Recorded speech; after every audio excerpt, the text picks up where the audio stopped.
بدناش نتحمل.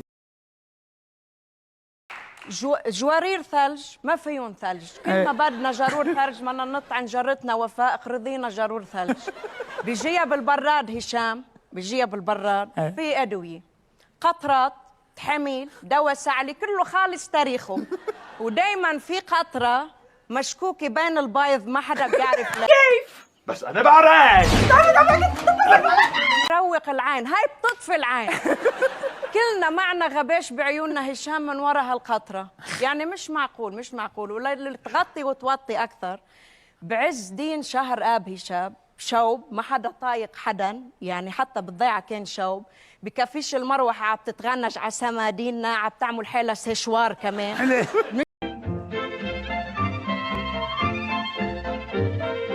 شوب صار الهوا سخن هشام.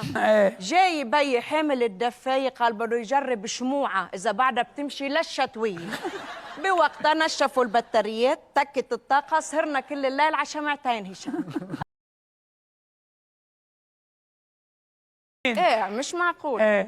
بس ننزل نحن نودع المغتربين على المطار ونبلش نبكي. نحن ما بنكون عم نبكي لأنه أنتوا فالين، عم نبكي لأنه نحن باقيين. شو يا اختي؟ قلنا شيء بيضحك؟ لا ابدا ما في شيء بضحك. $100 لعمكم فرانكلين بدنا نبلش نفرطها.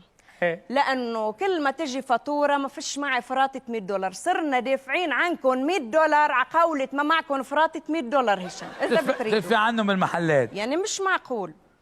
رجاء شغله كثير مهمه السنه صارت، رجاء مش كل واحد عنده وفسحة بين الخزانين على السطح بده يقلبها روف توب. البلد صار كله روف توبات، البلد صار على السطح هشام. لبنان بتشوفوا من الطيارة على السطح صار مبين البلد.